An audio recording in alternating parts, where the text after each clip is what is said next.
Best thing about my job are the people. I love, love, love actors, and I love, love, love designers. I'm interested in what happens when we get in the room and we bounce those ideas together to create something that no individual had. I love that.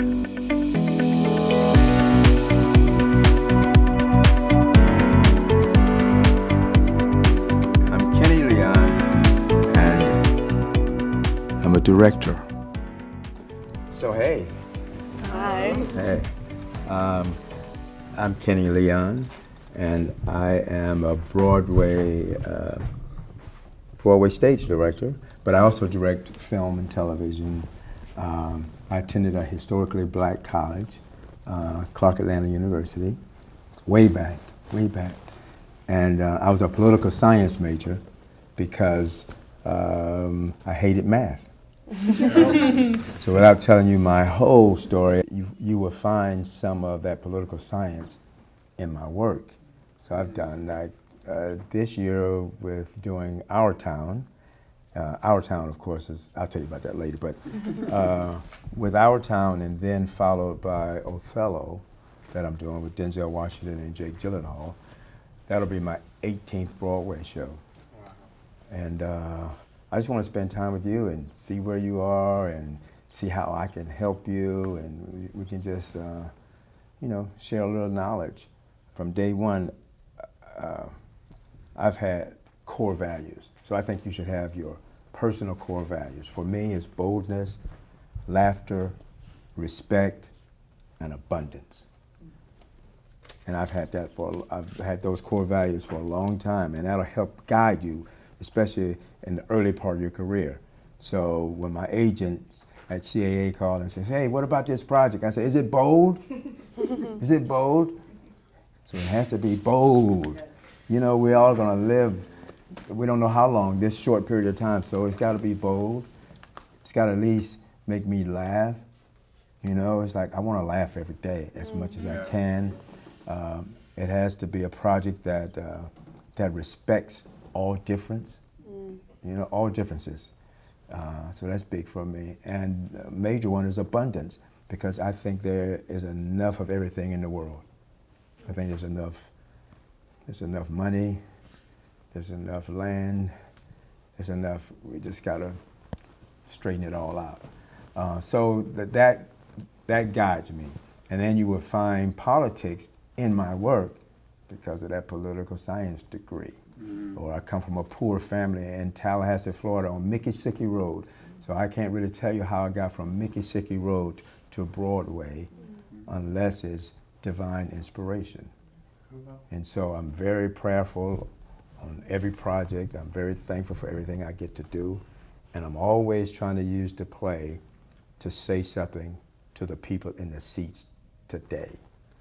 I'm never trying to do museum pieces. I tell you what, the thing I'm most excited by, I did win the Tony Award for directing, and as my friend August Wilson say, we're not owed the awards. We're not owed the awards. We're just owed the work. So it's not that you don't want these awards, because you get the awards. The awards fuel the work. And it helps get you a little more money. You know what I mean? So anyway, that's, core values, political stuff will always find themselves in my work. Even with, like I said earlier, I'm doing Our Town now. And Thorne Wilder's great play that he wrote, almost 80 years ago. And how does that speak to us today?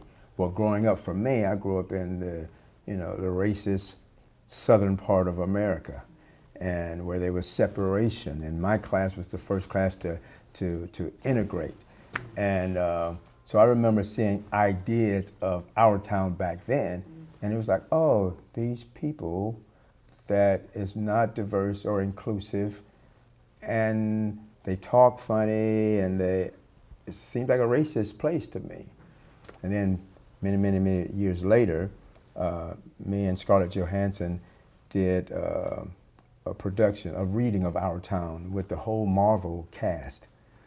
and black and brown talent from Atlanta. So I integrated those people with those celebrities, and we did that play, and it was beautiful. And we raised almost somewhere like $500,000 for the people in Puerto Rico when the hurricane hit them. Mm-hmm. So that's when I got into like, that play is a beautiful universal play. All you have to do is just include more people in it. And so then I pursued the rights to the play, and now I get a chance to do it now. And this version of Our Town looks the way I think the world looks. Mm. And then it speaks to us all. And that's what I'm most proud of. So to lead a team of designers, a team of actors, and rediscovering a brilliant piece of art, it's nothing better than that. And I know later on you guys are going to do some Shakespearean stuff and do some Tennessee Williams stuff. Same thing, you know what I mean? Like, how do you make that, keep that alive today? But none of us are going to get out of here alive. So it's what you do as an artist when you're on the planet. So it's like, wow, I helped create a small theater company. I was part of the regional theater movement and helped integrate that. I'm a member of an organization now called Black Theater United, where we're trying to like make it safer and better for those coming behind us. And my politics probably is in all my work, in my love stories, in my musicals, in my dramas. I always lean with love. It's about love and joy. And I hope some of that love spills over to you, and I can't wait to find out more about you and your talent, and let's have fun. This is Kenny Leon's Masterclass.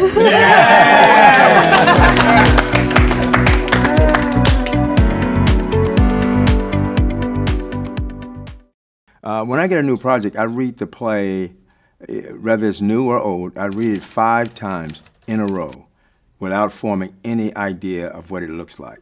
Just 5 times, read it 5 times. Then I write down everything that comes to mind. Love, energy, flexibility, whatever those words that come to mind, I write them on a piece of paper, and then I start a set design from that, or idea about a set design, and then I engage a set designer, and then I engage the lighting designer, the costume designer, the sound designer, and then I engage actors. So I always, for instance, I always block a show before I go into rehearsal, but I keep that in my back pocket for the remainder of rehearsal. It's just my emergency plan. I go into rehearsal creating those values that I outlined 6 months ago. And if I get in trouble, I look at that script in my back pocket. Or, you know, once opening, or the last day before I freeze the show, I take out my script and see how close I was to what I wrote down 6 months ago. My name is Alexandra Haddad, and I'm a theater director. I was really excited to consider directing for the first time a scene from a Shakespeare play. A lot of the most meaningful professional experiences I've had in my career have been assisting on Shakespeare plays, and the poetic, heightened classical text, the really big stakes, all of those things are really exciting to me. I also, in my career, have spent a lot of time directing new comedy and horror, and so I was looking for a scene and a play that had opportunities for levity and also for a real sense of risk and danger. And I was also looking for a chance to potentially choreograph some intimacy, because I'm also an intimacy choreographer as well as a director. And the last sort of piece of the puzzle was casting. I wanted to pick a scene that really highlighted the strengths of the community that I've formed. I'm really fortunate to know some really wonderful, talented, collaborative actors, and I wanted to pick a piece that all of us could relate to and speak to in our experiences, and for that reason, Romeo and Juliet really stood out to me as a piece about young people. And especially the word that kept coming up in rehearsals was fizzy, that sense of jubilant excitement that comes with first love, with being young, and also fizziness in the sense of risk and frantic energy and things ending quickly and in a difficult way. So for all of those reasons, I was really excited to stage the balcony scene from William Shakespeare's Romeo and Juliet, and to work with these 2 wonderful actors, Alyssa James and Shayan Hooshmand. So they'll show you the scene now. Thank you so much.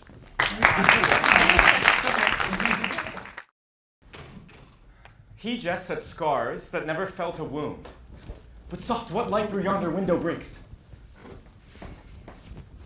It is the east. and Juliet is the sun. Arise, fair sun, and kill the envious moon, who is already sick and pale with grief that thou, her maid, art far more fair than she. Be not her maid, since she is envious.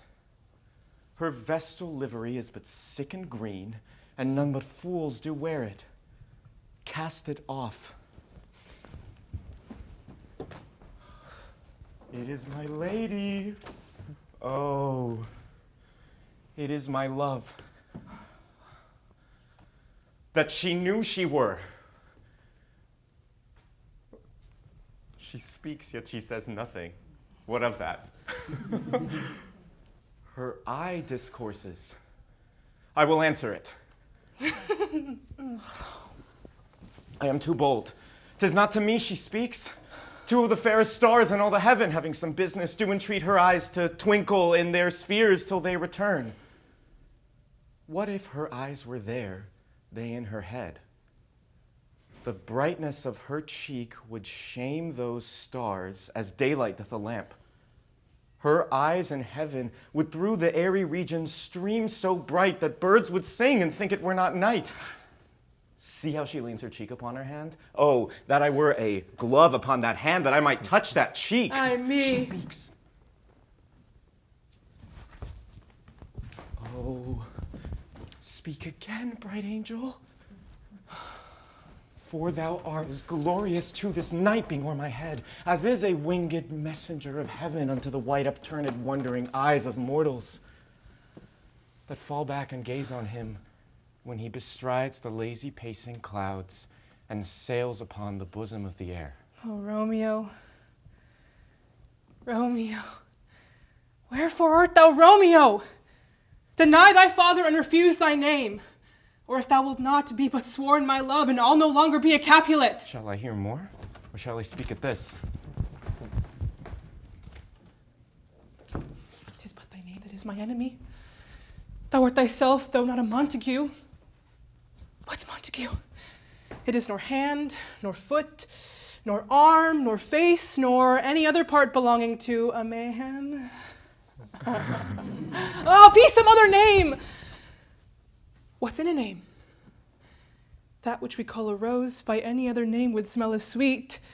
So Romeo would, were he not Romeo called, retain that dear perfection which he owes without that title. Romeo, doff thy name, and for thy name which is no part of thee, take all myself. I take thee at thy word. Call me but love, and I'll be new baptized. Henceforth I never will be Romeo. What man art thou that thus bescreened at night so stumblest on my counsel? By a name, I know not how to tell thee who I am. My name, dear saint, is hateful to myself because it is an enemy to thee. Had I it written, I would tear the word. My ears have not yet drunk 100 words of thy tongue's utterance, yet I know the sound.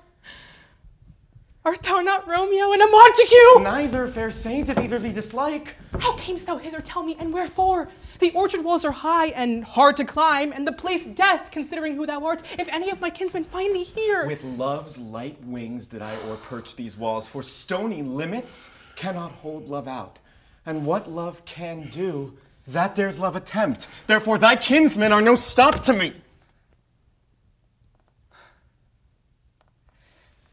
If they do see thee, they will murder thee. Alack, there lies more peril in thine eyes than 20 of their swords.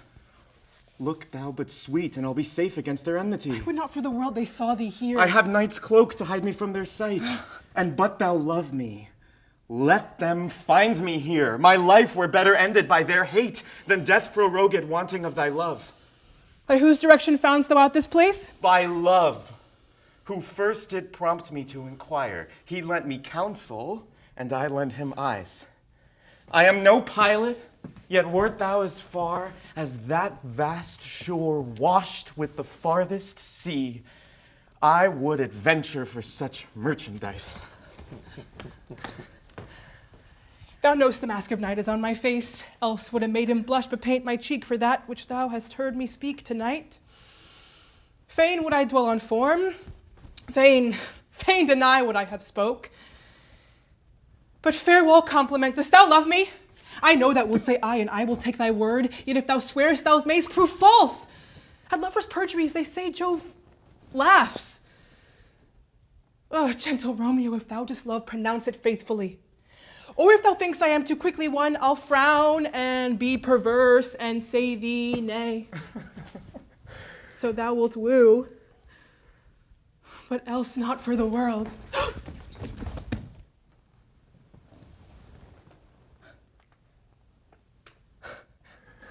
In truth, fair Montague, I am too fond, and therefore thou mayst think my behavior light, but trust me, gentlemen, I'll prove more true than those that have more cunning to be strange. I should have been more strange, I must confess, but that thou overheardst, ere I was ware, my true love's passion. Therefore pardon me, and not impute this yielding to light love which the dark night hath so discovered. Lady, by yonder blessed moon, I swear that tips with silver all these fruit tree tops. Swear not by the moon, the inconstant moon that monthly changes in her circled orb, lest that thy love prove likewise variable. What shall I swear by? Do not swear at all. Or if thou wilt, swear by thy gracious self, which is the God of my idolatry, and I'll believe thee. If my heart's dear love... Well, do not swear. Although I joy in thee, I have no joy of this contract tonight. It is too rash, too unadvised, too sudden, too like the lightning which doth cease to be ere one can say it lightens. Sweet good night. This bud of love by summer's ripening breath may prove a beauteous flower when next we meet. Good night. Good night.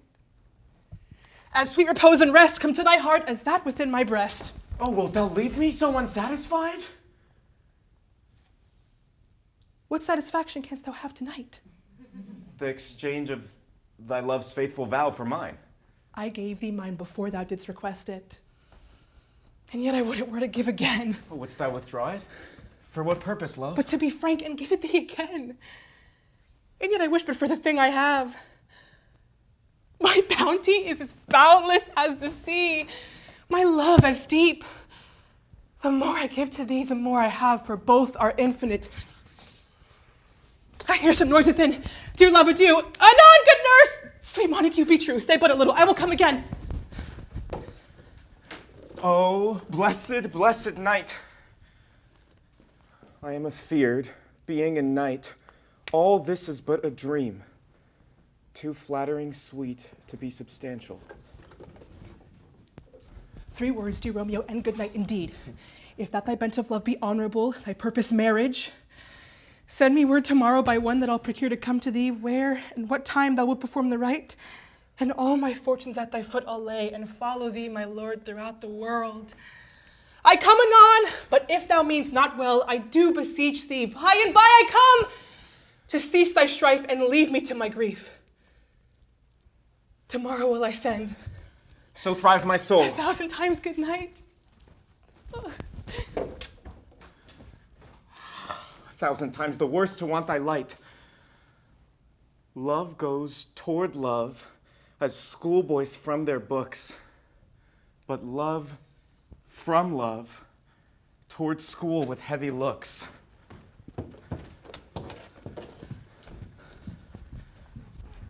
Psst. Romeo!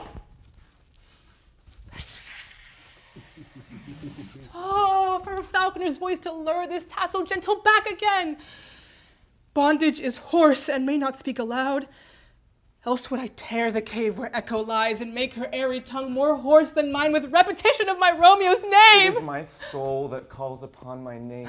How silver sweet sound lovers' tongues by night, like softest music to attending ears. Romeo, my dear, at what o'clock tomorrow shall I send to thee? At the hour of 9. I will not fail. 'Tis 20 years till then. I have forgot why I did call thee back. Let me stand here till thou remember it. I shall forget to have thee still stand there, remembering how I love thy company. And all still stay to have thee still forget. Forgetting any other home but this. 'Tis almost morning. I would have thee gone, and yet no further than a wanton's bird who lets it hop a little from her hand, like a poor prisoner in his twisted gyves, and with his silk thread plucks it back again, so loving, jealous of his liberty. I would I were thy bird. Sweet, so would I. Yet I should kill thee with much cherishing. Good night. Good night. Parting is such sweet sorrow that I shall say good night till it be morrow.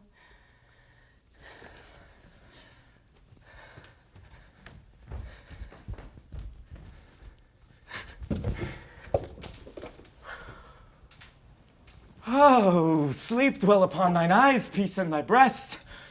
Would I were sleep and peace, so sweet to rest.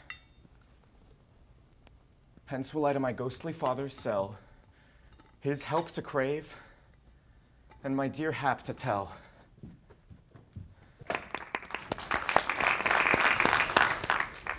First of all, I think it's great, but it just made me think about other things. And I always hate trying to give advice when I just met people, especially artists whom I respect. But my note for all of what we just did is, like I say, most actors are afraid to stand in truth. Most actors stand beside truth, next to truth, nearby truth, but never in truth, because I think in truth is a scary place to be. But that's what live audiences want. I always say, you gotta force yourself to stand in truth, which means that there's no one else here. You know how the room smells. You know how her skin feels when you touch her. You know what she looks like. Use all the 5 senses to create an intimate, naked space. So I felt that what we could do in this scene now is like take all of the director's notes, because I can see the director's notes. It's like on certain words, I'm going to pull away. And on this, I'm going to do this. And I'm going to do that. So when a director gives us that, it's your job to make it your own and use the rehearsal process to say, I can't make that shit work. What do you think? I chose to do it with almost there's no set. And I was wondering what your thoughts were on starting with Romeo coming in this way and kind of using the space in a more expansive way. Do you think that's effective, or is that just like flash? This is like, and this is no bullshit. I thought the staging was brilliant. Oh, thank you. I thought it was brilliant. I thought it engaged me because it was minimalistic and something was behind me and you had a beautiful woman come out, and so it forced you to look that way. And then he came in, I felt that worked. So to me, you were doing what I call controlled focus. Because it's like I could only look there, and then I could look there, but then he came there. Now we got a 2-shot, they both were in it, then he went up, then they were close together, then she only went that way. So I thought it was very cinematic. I thought it told me where to look. It gave me everything I needed. The only note I would have is just them taking those specific moves that you gave them and integrating that in a more fluid way that makes it more personal. Right. But I thought the staging of it was brilliant. Well, thank and you. that you should direct. I hope to. Well, thank you. You should direct more. So let's take it from "'Tis Almost Morning," and I want to just kind of slow it down. I think that would be a helpful approach to getting more into what's happening in the characters' minds.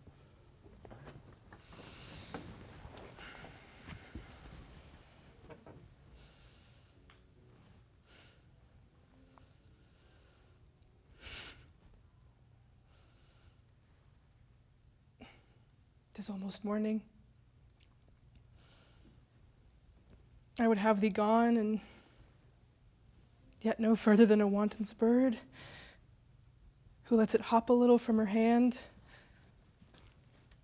like a poor prisoner in his twisted gyves, and with his silk thread plucks it back again, so loving jealous of his liberty.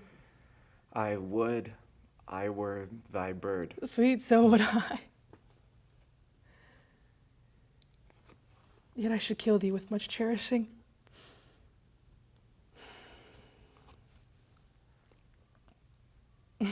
Good night. Good night. Parting is such sweet sorrow that I shall say good night till it be morrow.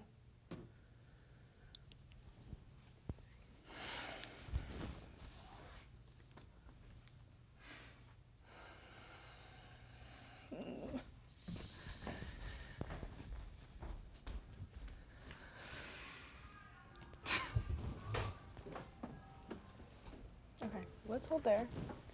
How did that feel? It feels a lot better, slower. I think both the slower and the notes that you were giving Kenny, I think of listening, Alyssa, you can come back. I was like, what? I thought that was way better. Yeah, I mean, I think there's a sense of like, you know, you said 3 weeks. There's a sense of getting the choreography of the scene so in your body that then it's just about like her eyes, you know? Which I think was much easier to do when we're just kind of looking at a small moment. But I think centering that as like the final goal throughout the whole rehearsal process is a very helpful reframe, rather than trying to make different pieces of blocking fit over and over again until it just happens to fit, being like, let's sit with this one for a second Yeah. and see how can we live in this shape and really live in it. So, felt good. Yeah, for me watching it, I thought it was ownership in that time because of slowing it down, but it was I didn't notice the actions. The actions just ended up being there. You know, like your hand just ended up being there. You know, so I felt the love. You know what I mean? But first time I felt like you're doing that because you're supposed to do Yeah. that. Yeah. You know what I mean? That's what it felt like. But I Yeah. was like, oh, okay. I want to see the rest of that play. Yeah. It's amazing. You know, acting is that, it's that fragile. Yeah, so what I'm saying, you know, so all of it is about trust. And it's that close to being a disaster. So I spend my time in the American theater trying to earn the actors' trust. So I'm trying to let them own the choices, even though it might be my staging. Together we stage it. I have something in my pocket that's better, but they discovered something that's close to what I wanted. More than not times than not, I'm gonna let them hold. Yeah, so that was beautiful work, I thought. Thank you, sir. Yeah. Thanks, Yeah, guys. thank you.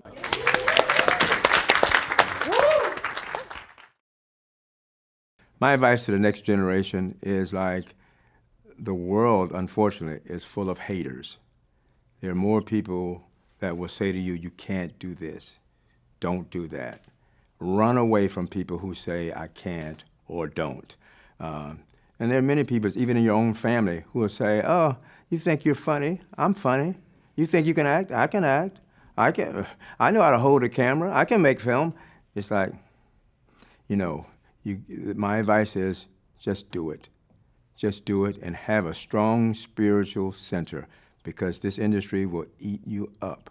So there'll be a lot of lonely time, but it doesn't have to be without joy. Lonely meaning alone, by yourself. And if you're a director, you can't hang out with the actors all the time. You can't hang out with the producers all the time. You're by yourself a lot. So you gotta have a good sense of something bigger than yourself. But it's the most joyous ride in the world if it's what you were born to do. Hi, beautiful people. I'm Irvin Mason Jr., and I am a theater director. The work I like to create is work that leaves residue, work that sticks with you, so that when people come to the theater and they come to experience my work, or I work with actors and creatives, that work can't leave and you can't stop talking about it. Like it just sticks with your body. And I also like to use or do work that focuses on marginalized communities and tells their stories and allows folks and audience members to see them. So with choosing a streetcar named Desire, I was really interested in the piece being set in the 1940s and it being after World War II and in post-World War II era, and what that meant for Black people and what that meant for Black people during that time. And this idea of being seen, this idea of being perceived in a certain way. So in my world of this show, Blanche is Black, and Blanche is trying to navigate this world. She has this facade on herself, and I'm trying to understand through her lens this idea of trying to be seen and trying to be perceived. And I chose this scene with Mitch and Blanche because that's the only person I feel sees her, because he's also trying to be seen in this work. So I'm excited to have Olivia London playing Blanche and Drew Becker playing Mitch. Enjoy the scene.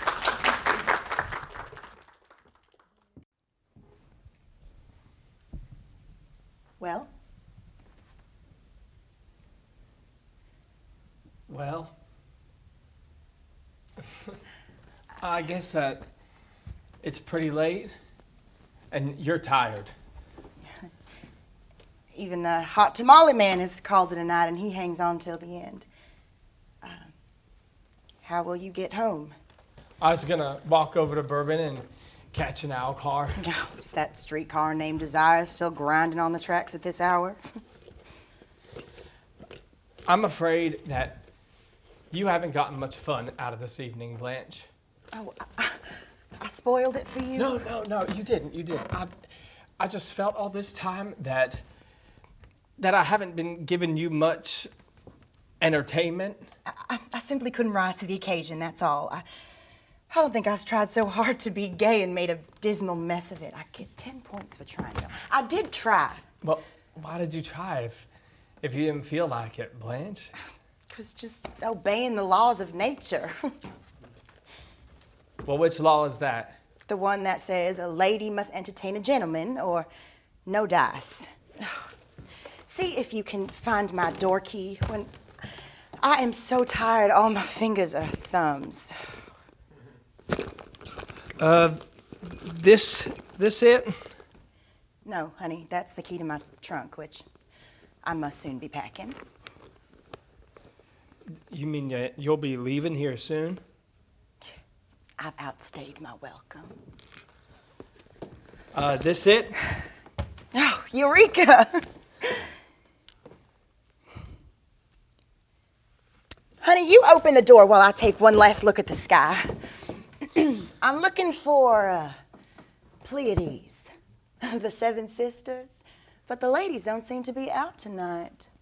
Oh, yes, they are. There they are. Oh, God bless them, all in a little bunch, coming home from their bridge party. Did you get the door open? Oh, good boy. Well, I guess you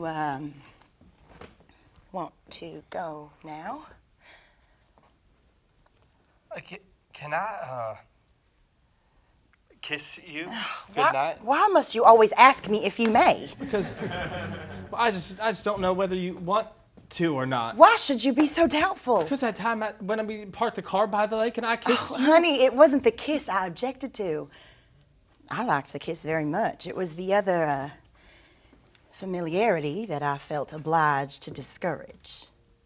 But I didn't resent it, not a bit in the world. In fact, I was somewhat flattered that you desired me. But we both know that a single woman alone in this world, has got to keep a firm grip on her emotions or she'll be lost. Lost? I guess you're used to girls that like to be lost, that get lost immediately on the first date. No, I like you to be exactly the way that you are. Well, because in all of my experience,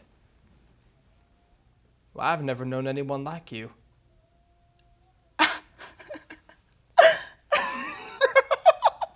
Well, are you laughing at me? No, honey, no. The Lord and Lady of the house have not yet returned. You come in. Let's have a little nightcap. Let's leave the lights off, shall we? Well, you just Do what you want to. The other room is more comfortable. You go on in there, and this crashing around in the kitchen is my search for some liquor.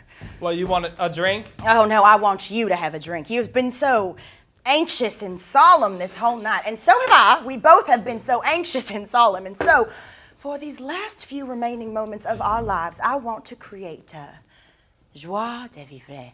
I'm lighting a candle. Oh, that's good. Oh, I want us to pretend that we're very bohemian. I want us to pretend that we're sitting at a little artist cafe on the left bank in Paris, and oh, je suis la dame de Camélia, and vous êtes Armand. You understand French? Nah. Oh, voulez-vous coucher avec moi ce soir? Ne comprenez pas? Quel dommage. It's a damn good thing. I have 2 shots of liquor, just enough, with no dividends. Honey? That's good. Sit down. Take your jacket off. Loosen your collar. I better leave it on. Oh, no, I want you to be comfortable. Oh, no, I'm afraid of the way that I perspire. My shirt is sticking to me. Oh, perspiration is healthy. If people didn't perspire, they'd be dead in 5 minutes. Oh, this is a nice jacket. What material is it? Well, they call that stuff alpaca. Alpaca. Oh, it's a very lightweight alpaca. Oh, lightweight alpaca. I don't even like to wear a wash coat in the summertime because I sweat right through it. Oh. And it don't look too neat on me. You know, a guy with a heavier build, he's got to be careful of what he puts on his body so that he doesn't look too clumsy. Oh, no, you're not too heavy. Well, you don't think I am? No, I don't think you're the delicate type. I mean, you have a massive bone structure and a very imposing physique. Well, thank you. Last Christmas, I got a membership to the New Orleans Athletic Club. Oh. Yeah, it was the finest present that I've ever received. Now I work out there with the weights and I swim and, I keep myself fit. Oh, when I was first starting out there, I was starting to get soft in the belly, but now my belly is hard. Yeah, it is so hard now that the guy, he could punch me in the belly and it don't even hurt. Come on, try. Punch me. No, see, come on.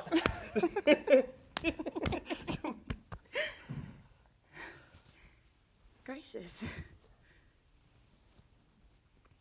Guess my weight, Blanche. Guess how much I weigh. I'd guess in the vicinity of 180. No. Guess again. Not that much. Nope. More.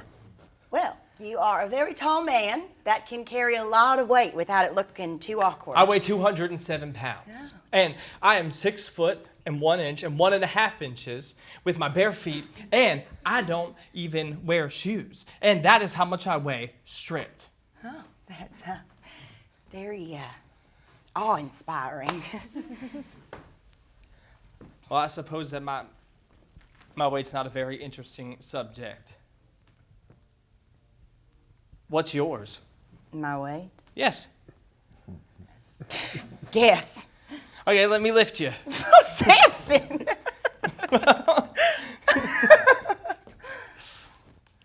Go on. Lift me. Well? Well, see, light as a feather. You can release me now. Uh-huh. Put me down, sir. Now, Mitch, just because Stella and Stanley aren't here is no reason that you shouldn't behave like a proper gentleman. Well, just slap me if I step out of bounds. Oh, no, that won't be necessary. You are a natural gentleman. Very few left in this world, but I don't want you to think that I'm severe or childlike school teacher-ish. It's just that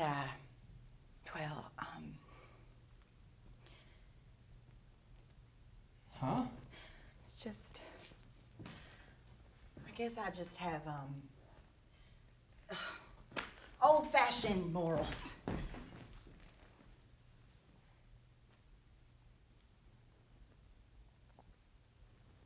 where's Stanley and Stella at tonight? Hot. Yeah.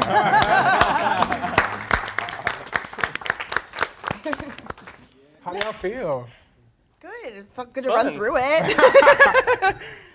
I thought it was great. I thought it was. Yeah. I thought that the tempo of it was like. Yeah, Those and are- finding those moments, like finding you those said, of moments. that are just silent. Yeah, that sound that slowed down and like how we deserve those, but making those feel like you all find them on your Right. own and in your own pace Yeah. of that, and feeling those emotional beats of it. Yeah. I tend to want to just like go, but I need to like live in the moment. I'm not be scared to live in that truth all of of like it. how she might be feeling, Right. because she's like Just everywhere, all over the place. Yeah. everywhere, and then Mitch is just trying to be like, where the fuck are you right now? Literally. like just- Sorry. yeah. I thought it was good. I only had one thought, which was it was a staging thing. When Blanche was here near the end and Mitch was there, I felt like if there's some way for that to be reversed, I felt like I wanted to see her because she had all that meat, but I was forced to look at him, and vice versa in the next beat. So I would want that reversed. I would want to put her in the upstage position so that I can receive all of that. That's the only thing where I felt closed out right there. But I felt like the pacing was great, the tempo was good. I was engaged on the step. If I was still working on it, I would just figure out a way to get her in the upstage position on that, and then him on the upstage position on that, because then he came here and he was there and she was there. As an audience member, I feel like I was closed off to her at a very crucial time. And, you know. So could y'all work on that part? Yeah. That's the, Yeah. You're talking about the part after the lift, right? yeah, it was after the left. You know what I'm talking Yeah. about. It's Yeah. like, what's that look? Yeah. That, That's Unhand Me, Sir. The After Unhand Me, Sir? yeah. So I'd be on this side now. I think I can do the lift. Yeah. If you want me to. we can look at it, but what I think would be interesting, though, I don't think you necessarily have to get her on this side, but in the moment right after, because what's the line after you say Unhand Me? You say something about Now Mitch. Now Now Mitch. Mitch. Now Mitch. Now that Stanley and Stella aren't here, is no reason that you shouldn't behave like a proper gentleman. Yeah, I think Mitch. I think instead of her leaving and her being the one that's getting away from you, she just was so like loud and got to this place with you that you've never seen, that you retreat from that moment and you let her stay center. Yeah. You let her stay center. Let's see what happens there. And you could sit if you want, whatever feels right, but you retreat to stage left. Let's see what happens. Okay. So here, I'm Yeah. just planted. Yeah, planted. Great. But you can still land on this side. Okay. You want me to Excellent. go up? Yeah, let's Okay. go upstage so that she can have. Yeah. Let's go from the lift if you're comfortable, Yeah. Drew. Yeah. And let's see what happens from there.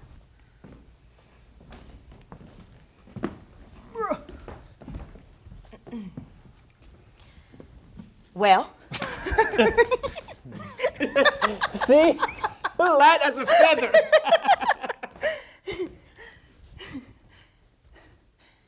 you can put me down now. What? Release me, sir. Now, Mitch, just because Stanley and Stella aren't here is no reason that you shouldn't behave. hold there. Right? So, Liv, so in that moment, just cross down here center, now Mitch. Okay. Yeah. So that he is, you leave him there. Like, you don't even need to see him in that moment. Right. Right, you don't want to. Right. You know, because you just had that moment. You need to collect Collect. how you're He's feeling. Seeing me, I need him not to see me. Exactly. He really saw you in a way that no one has ever seen you before. So come down, cross down, take that moment. Let's see what happens there.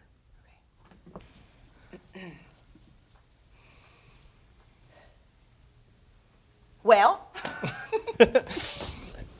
See? Light as a feather. you may release me now. Huh? I said, unhand me, sir. Now, Mitch, just because Stanley and Stella aren't here is no reason that you shouldn't behave like a proper gentleman.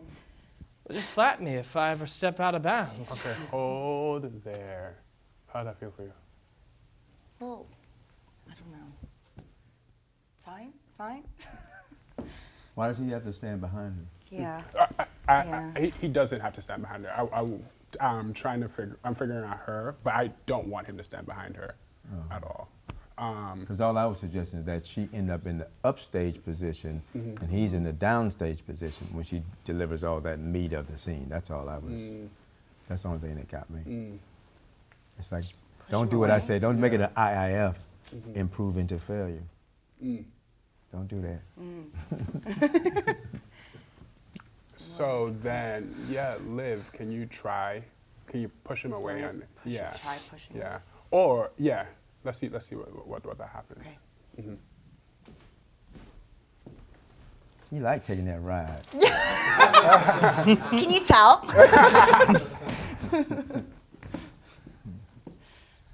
Okay. Well? See, light as a You may release me now. Unhand me, sir! Now, Mitch, just because Stella and Stanley aren't here is no reason that you shouldn't behave like a proper gentleman. Well, just slap me if I ever step out of bounds. No, that won't be necessary. You are a proper gentleman. There are very few left in this world. Now, I don't want you to think that I'm too severe or childlike school teacher-ish. It's just that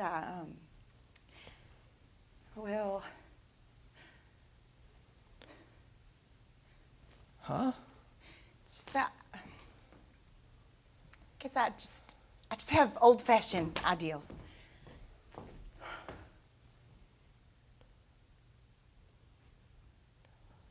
Where are Stanley and Stella at tonight?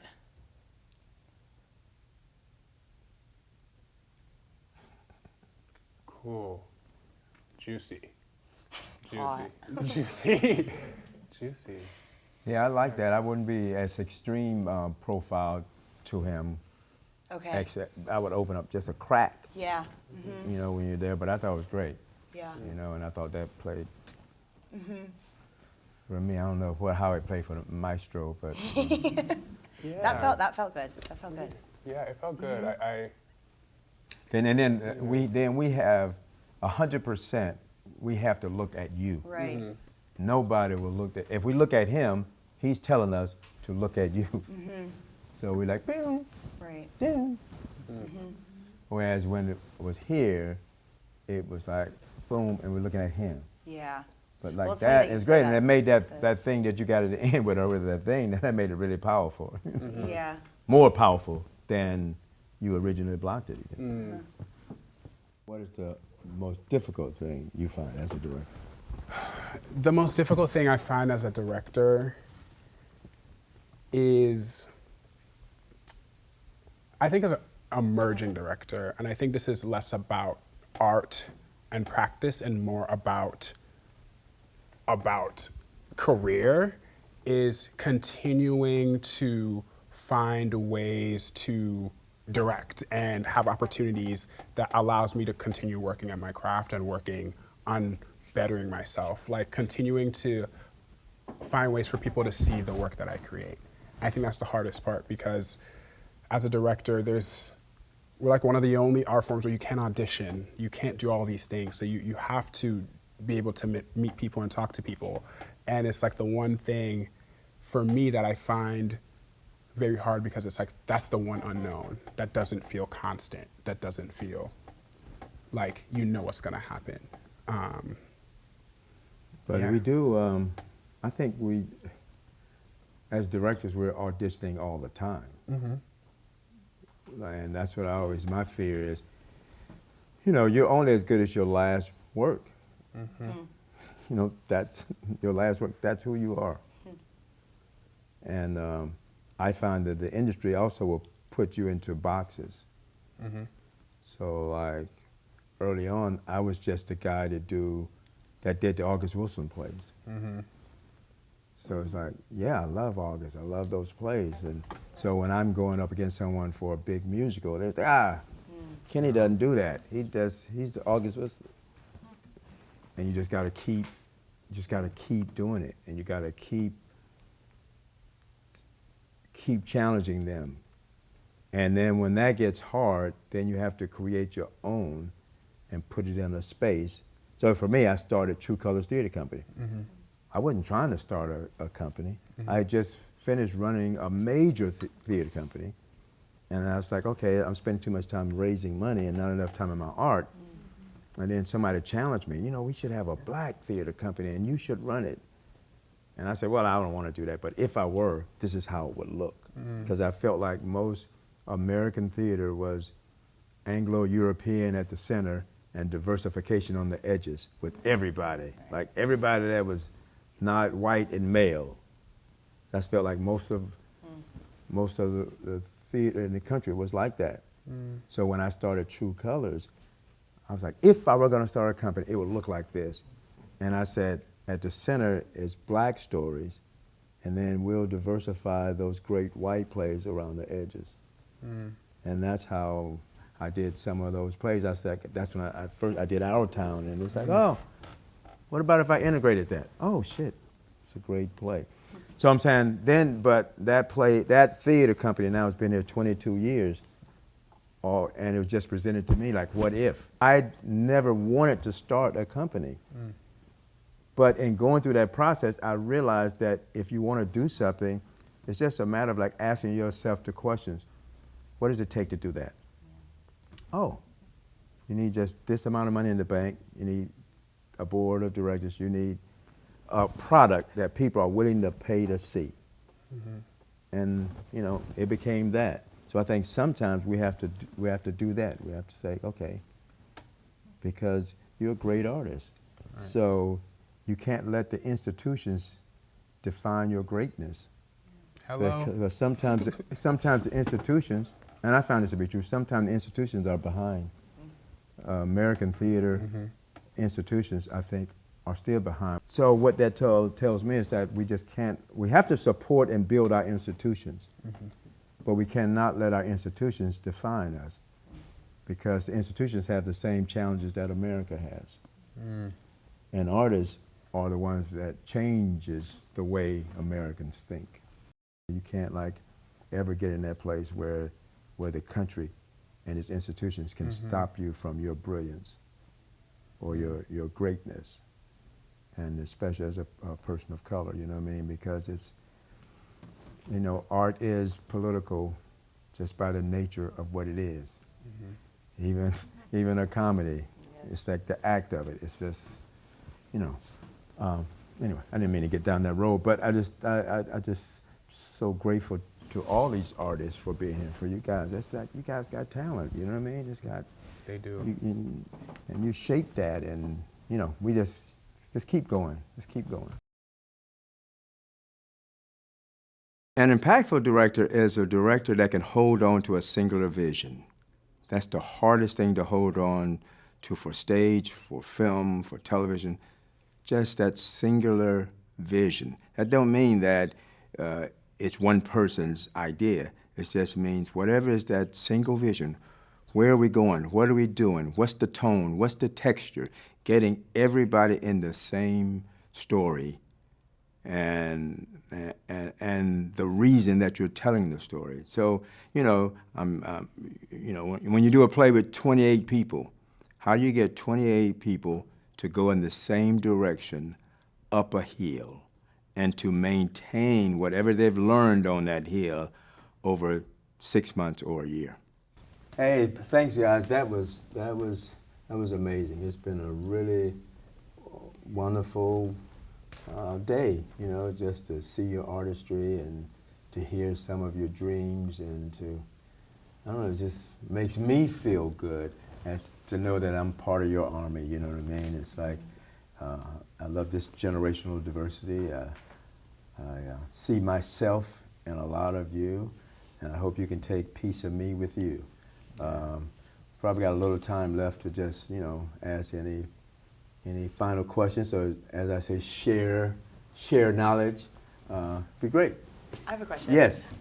So you talk about how when you do a show you have this vision and keeping that vision and how hard that is. How do you maintain that when you do like speak with actors? I mean, and how everybody wants to come into the space and say what they want, but how do you maintain that integrity of your vision throughout the shows? Well, I think the number one job of a director, yeah, sure you have to cast it, you have to design it, but you have to set the temperature in the room. You have to create a safe place. You have to create a room where artists can create. You have to make the room your laboratory, and they should know that you can come in this room and you can give your naked truth, and it's going to be respected. We should also know that, when I was an actor, I started out as an actor. So, as an actor, I want people that respected me, but I also want to know who I was following. Who's the leader? Right. I think people want to know they're protected. They want to know that you got a clarity of vision. So I know when to say no. Right. I know when to be strong. I know when to take, a challenging situation and temper it down. So, I just try to be consistent with laying out the rules, and I try to lay out the rules from the beginning. I said, we're getting to know each other. This is who I am. This is what I expect. Yeah. And I think most actors want to know what you expect. How do I fit? Right. I think we talked earlier about like when I was an actor, I was the slice of the pie. And then it's like, but when you're directing, I feel like now I'm that pie in that pan. And I got to know what the pan is made of. I got to know how much salt, how much sugar, how sweet the potatoes are. And once I did that the first time, I knew God intended for me to be a director. And I would only act as it taught me how to be a better director. And I tell them, if it's a tie, I win. Yeah, absolutely. We can struggle, we can fight, but somebody has to be in charge. So Right. I am, and I set the tone, the parameters, the direction, and I always give every cast, I give them my cell number, and I say, I'm yours 24/7 until the play closes. So I give up all of me. I'm also the type of director when I'm noting shows, even during performance, I'm never taking notes. During shows, and I tell them, I am not the kind of director to take notes and to have a meeting after the performance and says, these are my notes. I think I'm missing something. If I'm taking notes, how could I properly judge the next moment? Right. So I'm like this, and if I don't remember it that night, it's not a note. It's a note that they'll get to. Right. I never take my eyes off my actors, and I give them my whole heart every time, and that takes a toll on you. That takes a piece of you. So I'm watching them, 100 times, but I'm approaching it every time like I'm a fresh audience member. Does it move me? Am I crying? Am I laughing? What's happening? So I'm honest with them. When I say something is not working, you can believe that to be true. I may not know how to fix it, but you better believe it's true. So I give them the truth based on the parameters and the tone and the texture that we've set out. I know what it is when an actor gets stuck. So a director has to be able to get the actor from being stuck. Right. And I always tell folks, if one person is not in the cast, it's a different play. Right. Yeah. So I'm building all plays based on the truth that these specific actors can bring to it. Yes. And there's always room for me to bring ideas in it that are not my own. Question, I'm trying to think of which one I want to ask first. Yeah. But has there ever been an experience in the rehearsal process where you have worked with an actor or another creative in the room where it was difficult to work with them, and how did you deal with that situation? Or what advice would you give to directors? Always, that's the gig. Right. Yes. There are many times that I've faced challenging moments with actors. There are times when I've been faced with challenging moments with great actors that I respect. But I also think that it should be the place where we challenge each other. As long as at the end of the day we can hug each other and say, I'll see you tomorrow. That's the gig. You know what I mean? And if it's somebody who's disrespecting the process and who's taking it away from the process, then that person either has to be let go early, because somebody has to go and it's not going to be me. So that's why in the first 7 or 8 days I'm trying to see who processes information and how they do it and what they need. So I try to meet them halfway. But you know, I've had my share where I've had to part ways. But most of the time when I've had to part ways with actors, I find on some level they were asking to be released. And I always tell folks, hey, I can have an ego as big as anyone's, but I have a loving heart, and my ego is out the door. And I suggest to everyone, let's leave all our egos outside the door. We come into this safe place to create American theater, which is a blessing. Yeah, dealing with difficult designers or difficult human beings, that's life.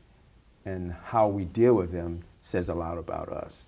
So I want to deal with all situations in a human way, you know, and sometimes it gets hard because we're dealing with emotions. And when we're taking on these roles, like just now you guys are doing your scenes, your body doesn't know when you're rehearsing. Your emotions don't know. You're triggering some stuff here. Your body don't know that ain't real. Oh, we're playing a murder scene. Okay, it's a thin line, so you got to be able to know what that line is. But you're playing with the emotions, and your body doesn't know that. Any other questions? Yes. I was wondering, when you are offered a project or you get a script for the first time, what are you looking for in a project that, if you want to say yes to it? Well, it used to be a time I wasn't offered, and then there was a time you were offered some things. And I always said, early in my career, I said, if it doesn't offend me, and I think I can do it, I'll do it. Now, I'm at a place to like say, okay, is this play gonna matter? Is it bold? Does it allow me to laugh? Do I respect what the writer is saying? And is it gonna make the world more abundant? And do I have a vision to deliver that? So like I said earlier, I think none of us are going to get out of here alive. And so I think we're eternal spirits, you know, before birth and after birth. And as my friend Jim Parsons said the other day, and that time in the middle is the human existence part. And we just happen to be those artists that deal with that human existence part. And it's kind of beautiful. I don't know, I forgot what you even asked me. But I had a human moment there. It made me really emotional about the beauty and power of American theater and how gifted we all are to build craft around that, to share these stories with people in hopes that the world can be better now, and it can be better long after we've gone, because we planted those seeds, we planted those stories, and people took those stories every night out into the world and shared them with other people and shared them with their kids, and their kids grew up and they shared those stories. And you know what I mean? That's why it's important to have everybody's story. Not everybody is in everybody's story, but everybody's story needs to be told. I want to hear all of the stories. We're more beautiful and wonderful when that happens. So many spirits have gone on. That's why I'm glad I believe that life is eternal. But I also believe there's a reason that we're still here. We're still here to do the work, to tell the stories, you know, and to tell it standing in truth. Today really filled me up. You know what I mean? It's like a master class in directing, but in many ways a master class in directing is a master class in being human and being respectful and being loving and being embracing of difference, you know what I mean? And that's what keeps me going every day, because I know on the American theater stage, we can push people closer to that, closer to what's more beautiful, what's more possible. So that's my way of saying thank you for gracing my day. I thank you, and I just wish you well in your directing and your acting and in your living and your breathing and your loving. So good. Thank you.